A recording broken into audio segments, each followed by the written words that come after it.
Welcome to the Big Success Show. Today, finance expert David Bach shares the secrets to financial freedom, made possible by our sponsor, financialfreedomtool.com. Tips to be your best with a professor and Mary-Lynn for your big success. Today's show is part of our special podcast series for Money Smart Week, coordinated by the Federal Reserve Bank of Chicago to help individuals and families better manage their personal finances. Marilyn and I are absolutely thrilled to welcome to the Big Success Show today David Bach, one of the most trusted financial experts and best-selling financial authors of our time. He has written 9 consecutive New York Times bestsellers, including 2 that hit number 1. Over the past 2 decades, David has impacted over 100 million people through his seminars, speeches, newsletter, website, media appearances, and books. And David joins us today to share the secrets to financial freedom from his new book, The Latte Factor. Welcome to the Big Success Show, David. You guys, thank you so much. I'm excited to be on your show, and I totally appreciate you guys reaching out to me. Thank you so much for having me. Well, and David, I have to tell you, you're the guy that just totally screwed up lattes for me. Because, I mean, every time I order a latte now, I think of you. You're busted. Yes, that's right. Well, and by the way, we heard you. We've seen you speak once in Chicago. Let's see, with you, George Foreman, Tony Robbins. Robbins, it was yes. a good crew. Oh, Yeah, wow. so- Back in the days of those big, giant Learning Annex Wealth Expo seminars. got Those it. were a lot of fun. There was probably, at that event, I think there was over 15,000 people there. I could believe that, yes. That was a big event. But I'm curious, was Donald Trump there? Because I know Donald was touring with us also. Was he there? Donald Trump was the keynote, yes. Yep, that's right. That was the precursor, but man, we're going to go off track on that. Yes. One. That was the precursor to Donald Trump becoming president. Was those, in my opinion, those Learning Annex Wealth tours, because that was the first time he was on stage in front of tens of thousands of people, and he just saw the audiences eat up everything he said. So, but those were fun times. That was also right after I had done the Oprah show. Yes. And I'm sure I talked about the Latte Factor at that event. So Absolutely. Anyway, that's really funny. It's great to be with you. Well, and so now fast forward to the future. You've got the new book, The Latte Factor, and you wrote this book as a parable. Can you tell us why you decided on that format? Yeah, well, I've been wanting to write a parable since all the way back to when you first saw me back in Chicago. I've been wanting to write this parable since 2004. Wow. So I went on the Oprah show with a book that became really my most popular book, was this book called The Automatic Millionaire. Mm-hmm. And that's what I talked about at that event you saw me speak at in Chicago. Yep. I had just done the Oprah show. The Automatic Millionaire is a story about an ordinary couple that is able to achieve financial success and total financial freedom by the age of 52. It's based on a couple named the McIntyres, and they had never earned over $52,000 a year, and how they did this. And I basically went out and taught people how, like, you don't have to be rich to be an investor, and you don't have to make a lot of money to be able to retire early with a lot of money if you start when you're young. And what I realized when that book became so popular is that it's one of the greatest ways to reach people is through stories. And I have been reached by so many great writers as a result of stories. And when I thought about some of the books that have had the biggest impact in my life, one's a book by Paulo Coelho called The Alchemist. And I'll actually tell a story in a second here about Paulo, because he had a huge influence on me writing this book. But Paulo Coelho's book, The Alchemist, and then also a book by Spencer Johnson who wrote Who Moved My Cheese. Mm-hmm. Those were 2 books that had a profound impact on my life. And they were stories, and they were little stories. Mm-hmm. And so as I kept wanting to write, I kept personally wanting to write a book that would be short, that would be a story, that would especially touch young people and would translate all over the world, because I felt like, here's the truth, like 98% of people are never going to go buy a financial book. Right. So even though I've sold 7 million books and I've been doing this for 26 years, in the financial service space, most people won't buy books on personal finance or not even nonfiction, but they'll buy a storybook. And so I thought, if I could put this in a parable, I could reach a whole lot more people, not just in the U.S., but all over the world. And then that what finally pushed me over the edge to do this, again, I was talking about Paulo Coelho, but and then I want to talk about my son here. Paulo Coelho, I went out to Geneva and I had dinner with Paulo Coelho back in 2012. He was like my idol and still is to this day as a writer. And I got the chance to come out to Geneva and go have dinner with him. And we had dinner and we closed down this restaurant and then we closed down this bar together. And around 2 or 3 in the morning, he turned to me after a lot of wine and he said, well, David, what is the book that your soul desires to write that you have not yet written? And I was like, this is coming from Paulo Coelho. Yeah. I said, well, Paulo, I want to write this book called The Latte Factor that could go out and inspire, tens of millions of young people all over the world to realize that their dreams are closer than they think, that that small amounts of money could change everything in their life, and show them that they could really do this and do it in a way that would translate all over the world. And I said, and I've got a young son, he's a teenager and I can't get him to read my books yet. And he put his hand on my arm and he's like, then David, you must write that book. And it almost brings tears to my eyes right now because I finally wrote the book. I came home. My wife said, "What did Paulo say?" I said, "She told me I need to write the Latte Factor," and she said, "Well, I've been telling you that for 10 years." I'm like, So I wrote it, and the reason it brings tears to my eyes is that on Sunday, my son and I were in Utah. We had just been skiing all week for spring break, and on Sunday on the flight home, he read the book. Oh wow, cool! And he read it cover to cover, and it was a 4-hour flight. He read the book in like 2 hours, and he's 15. Yep. And he turned to me at the end of reading the book, and I watched him read it cover to cover. He was sitting in the aisle across from me. I took a picture of this. I just posted it on our Facebook page. He turned to me and he started asking questions like, well, Dad, I need to open up an IRA account. Okay, this is a 15-year-old, but because in the book it goes through the power of starting young and opening up an IRA account. And he's like, well, I need to do this. How do we do this? And then he starts asking me questions about tax deferral. Like he's 15. He's like, well, when will I pay tax on this money when I take it out? How does that work? So these are all really smart technical questions. But then he turned to me and he said, this is the most powerful part of all of this. And this just happened. He turned to me and he said, because there's a part I'm jumping into the story, but at the end of the story, there's a whole Q&A, and there's a part of the story where I tell my grandmother's story. And I don't want to give that all away yet, but I tell my grandmother's story how when my grandmother died, she shared with me her biggest regrets in life. And by sharing with me her biggest regrets in life, she gave me this life lesson of the reason you have regrets is that you come to forks in the road and you don't take the risk. And so her regrets in life that she went through from the age of 86 all the way back to being a teenager were the 5 things that when she came to the fork in the road, that she didn't take the risk and go do. And I tell that at the very end of the book. And Jack turned to me and he said, Dad, he said, if I hadn't made the decision to go to Florence with you next year, it would have been the first biggest regret of my life. And there's a part of the book where I tell the story. We're moving to Florence with my family at the end of the summer. I'm going to put the book out and promote it around the world, and then we're going to take a year off and move to Florence with my family. But my son, who's 15, was given a choice to come to Florence or stay in New York with his mom and continue sophomore year at the school he was at. And he chose, no, I want to go. I want to move to Florence for a year. I want to learn. I want to experience a whole new world. And so when he read the book, like the fact that life lesson is what he took away from the book. I want to live rich and I need to take risk. And my 15-year-old just got that message. That's why I wrote this book. Yeah. Well, and I guess, David, it seems like, and we want to get to the 3 secrets of financial freedom, but just one quick thought, and that is, like, I think a lot of times for some reason we kind of corporations, they silo marketing and finance and operations.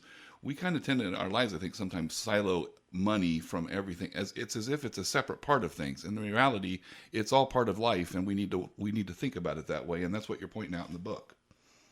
Well, and okay, what you just said just gave me chills. Like, I wish you could see me because I've got hair standing up on my arms. Because here's why it gave me chills. Again, I've grown up in the financial service industry. I've spent 26 years in this business. I was a financial advisor first. My family's been in the business for 50 years. I grew up going to my dad's investment classes at the age of 9. when I look at like what the financial service industry has done wrong, because there's a lot of good that the industry has done, but there's a lot that they've done wrong. What the financial service industry, I think, has done wrong is that in focusing people so much on retirement, by telling them, you got to figure out what your number is, that people, when they're in their 20s or their 30s or sometimes even in their 40s, retirement is so far off that they can't connect to it.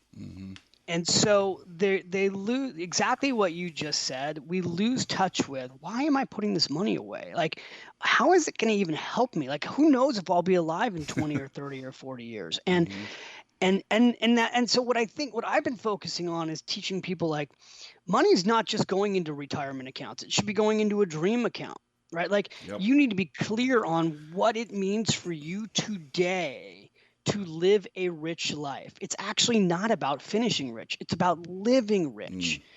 And often, in order to live rich, you don't actually need more money. Right. You just need clarity around what your dreams are. I just did this post where a friend just posted this insanely expensive Porsche. He's looking at buying this Porsche online, and he showed this picture on Facebook, and the Porsche is like $350,000. And in this post, what he said was he realizes he could also go rent that Porsche for a day.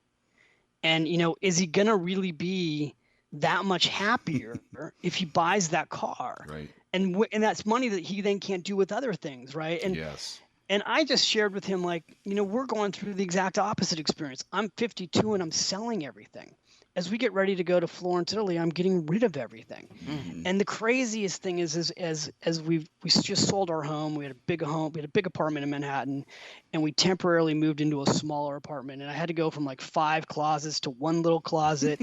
And, we sent all this stuff to storage.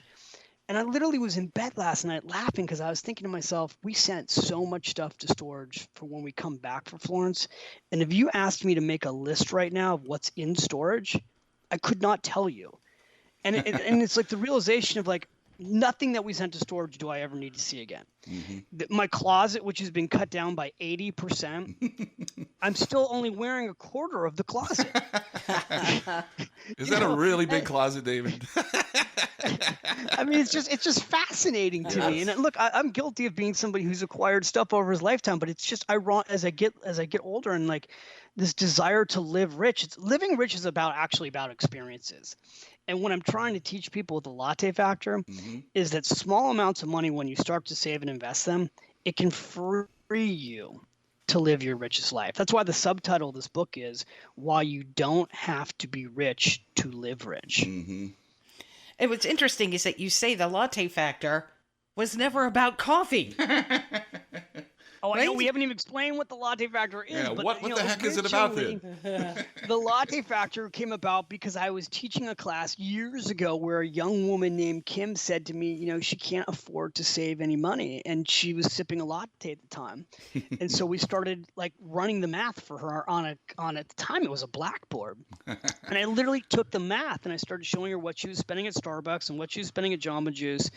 And we calculated out her numbers, and we do this in the book too. We show you like saving $5 a day, and we ran it out for $5 a day, and in 5 years it's worth $11,616 at a 10% rate of return. But then we show at 30 years it's worth over $339,000. At 40 years it's worth over $948,000. And that's without her company. She was working at the Gap at the time. That's without her company providing a match. And so all of a sudden, this was years ago, she says, "Are you trying to tell me my lattes are costing me over $1 million?" And I was like, well, yeah, actually I am. But the funny thing is, like, I start thinking, but it's really not about the coffee, right? Like, it could be bottled water. I mean, if you saw me at the Learning Annex, I probably had bottled water at the time on stage and like joked and I said, where water comes from, it's still there, it's free. Yeah. It could be cigarettes, it could be so many things. And so in the book, in the Latte Factor book, the central character is this young woman named Zoe Daniels. And she's I live in New York City.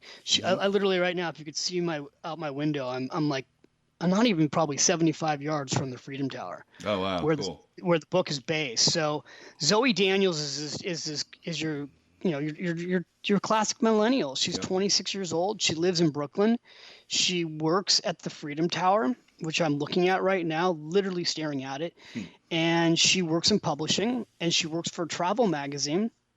She's an editor at a travel magazine, but she never gets to travel. And she keeps making more and more money at this travel magazine, but she's not traveling, and she doesn't even have a passport because all she does is work. And she's still living paycheck to paycheck. And after 6 years of this grind in Manhattan, which so many young people go through, and older people, there was just an article the other day that said like 1 out of 3 New Yorkers knows that they can't afford to live here. But she's living paycheck to paycheck, and she's depressed. And she feels like she's just never going to get ahead. And that's what happens is she comes out of the subway station at the Oculus, and then as she's coming out of the subway station in the Oculus, she sees this LCD screen, because inside the Oculus it's like the largest subway station in Manhattan. And she sees this LCD screen that's a football field long. This is all true. It's all there. And she sees on this LCD screen the words, "If you don't know where you're going, you might not like where you end up." And she comes out of the Oculus. You can do this whole journey, by the way, because I literally I took my co-author John Mann on this journey. I'm like, this is what the woman's name is, and this is what she does. And she comes out of these stairs, and as she comes out of the stairs right near the Freedom Tower, instead of walking into the Freedom Tower where her office is, she looks right at the 9/11 memorial. And she's been walking by the 9/11 memorial for 6 years, and she's never really taken it in. And she sits down on these marble benches that are at the 9/11 memorial, and she sees somebody crying at the 9/11 memorial, and she starts to think about the people who have died there. And then she starts to think about her own life. And she literally sits there on the bench, and she asks herself the question, where is she going with her life? And that begins the story of the Latte Factor.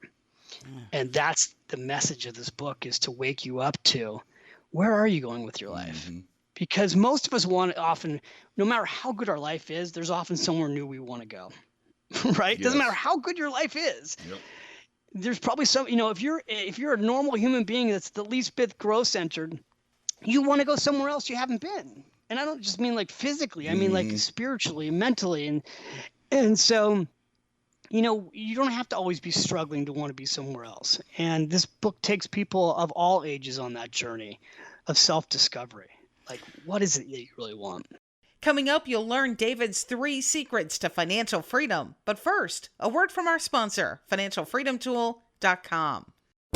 How do your personal finances stack up to your neighbors? The new Financial Freedom Tool shows you how your income and expenses compare to other people like you, so that you quickly see how to save more money. Learn more at financialfreedomtool.com. We're talking with David Bach about his new book, The Latte Factor. In the book, David shares 3 secrets to financial freedom. The first secret is one we've heard before. Pay yourself first. But David, you have a really unique spin on this that really caught my attention. Would you tell us about that?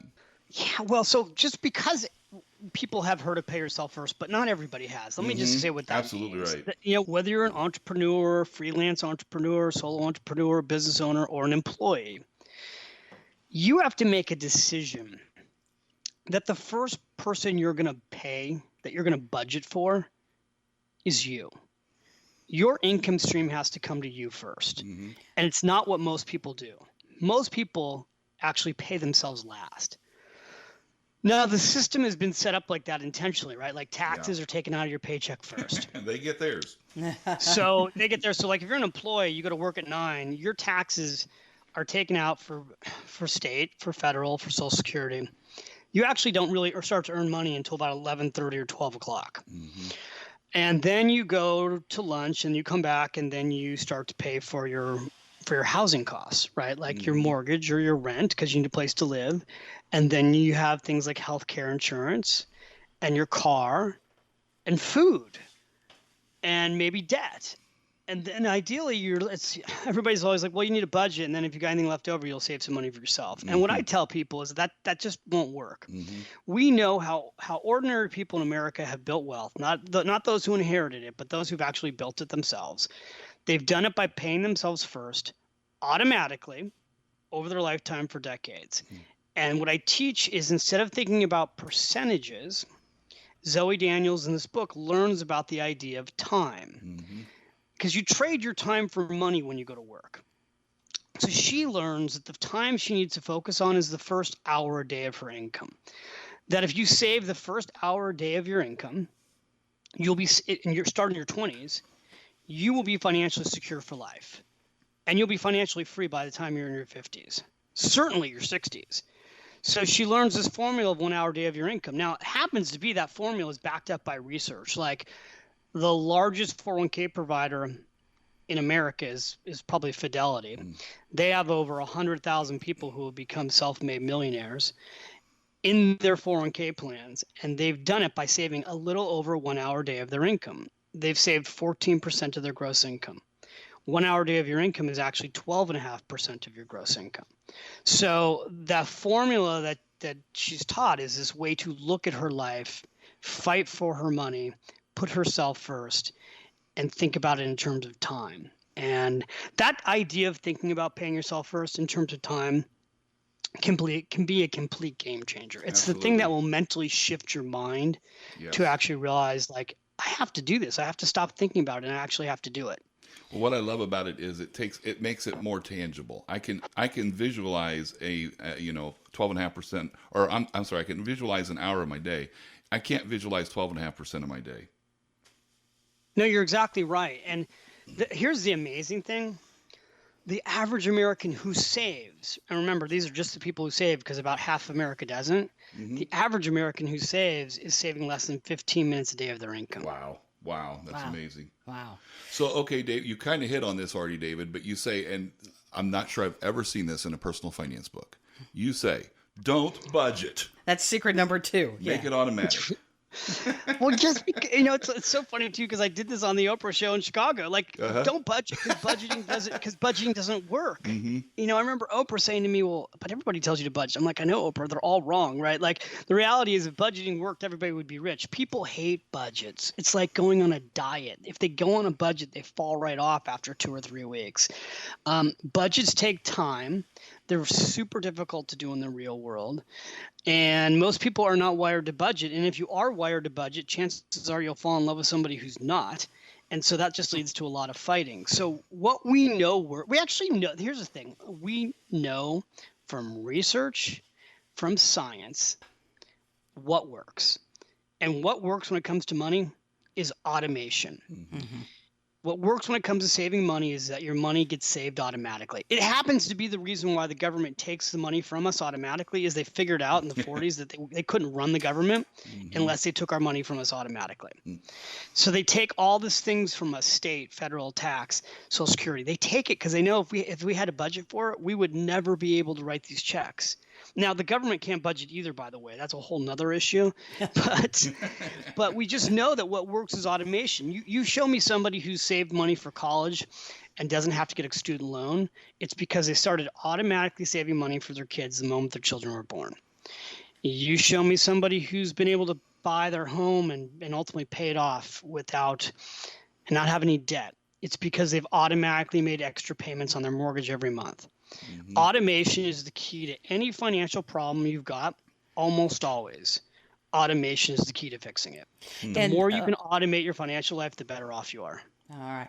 And secret 3 to financial freedom is, this is really kind of the point of the whole book, how we can live rich now.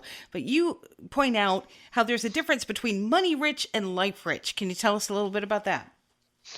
Yeah, well, first of all, I know people who have a lot of money and they're not living rich. Yes. Right. And a lot of times it's because they're just flat out afraid to spend money. I mean, a big part of I actually am a co-founder of a registered investment advisory firm.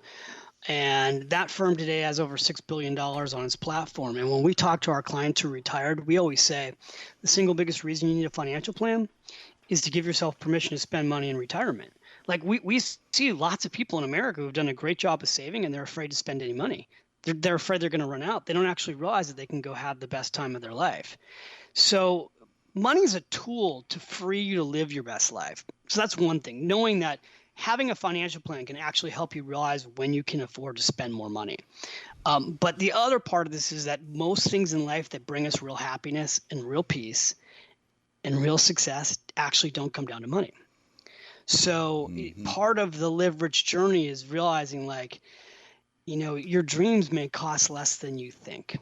I mean, one of the dreams, like in this book for Zoe, was that she wanted to be a photographer. Well, it didn't take a lot for her to be a photographer, but she wasn't doing it. Part of it was she wanted to travel. She's a travel editor, but she wasn't traveling.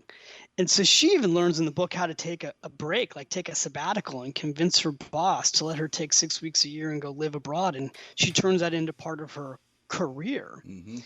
And there are lots of people doing that. Like, there's a whole movement today to retire early and live your dreams sooner. And I'm a big proponent of that. Like, it doesn't have to be a permanent retirement. It could be a temporary break. And so we've weaved into this book the story also of how to take breaks before you're 65. Because I think too many people put off living the life that they want, waiting for that magic age of 62 or 63 or 65. Or now I hear people telling others that they should work until they're 70, which I think is a terrible idea. So this whole idea of Live Rich now is like to wake you up to know, what, you got to be clear on what you want to do that you're not doing, and let's figure out how to get you there sooner. Well, we've shared the 3 secrets, David, so you've given us that. I mean, but we have just skimmed the surface of what's in this book. It's a wonderful book. There's one line I particularly just really struck me. It just touched me so much. It's Zoe talking with her mentor, Henry, and he says, but I guess you say that's what I take it as. You're saying this: I believe that each one of us was put here on this earth in this life to do something special, something no one else can do. And most of us aren't doing it because we're too busy paying everyone else first. I hope everybody in the world hears that quote from you, and I thank you for writing it. It really, really, really hit me right at the heart. Oh, wow. Well, I really thank you. We just started the most amazing insider group to pre-launch this book, and I'm pretty sure you guys are going to air this podcast before we actually put the book out in stores. The book's coming out in stores May 7th. But if anybody wants to get up to be a part of our book and actually get access to this book even before it's out, if they go to our website, thelattefactor.com, they can join our insider launch team. And when you buy one copy of the book, you'll see there's like $500 worth of bonus goodies there. We've got a 19 video course that's free. I taught this course with Create It Live. It's part of this campaign. We have a Facebook page. You guys should come into our Facebook page, actually. Yeah. And we can even take this podcast later and put it up there if you want. Cool. Fantastic. But we've got... We have 800 people already on the Facebook members page, and people are reading the book in advance, because what we wanted to do was basically get the pre-buzz going. Get our closest tribe members and our community members who are already love me and love these stories to read this book and share it with their friends. So if someone gets to listen to this podcast, come over to our website, come to thelattefactor.com. It'll walk you through how you can become a part of this whole thing. And you know what? Once you guys have the podcast done, we'll share it with our community, because I love to reach more people. Awesome. Fantastic. We thoroughly enjoyed talking with you, David. Thank you so much for the time, and thank you for the inspiration in this new book. Oh, you guys, my pleasure. And continued success with you with thebigsuccess.com, because I know you guys are doing such good work. So it's such a privilege to be with you. And I thank you both for the blessing of being here. Thank you. Thank you. Thanks, David. Well, Mary-Lynn, we've had 3 amazing interviews with 3 amazing personal finance experts during this special Money Smart Week podcast series. We have. Please join us next time. We're going to share the highlights and our favorite moments. Be sure to tune in. And until then, here's to your big success. Tips to be your best with the Professor and Mary-Lynn for your big success. Find big success at biggsuccess.com.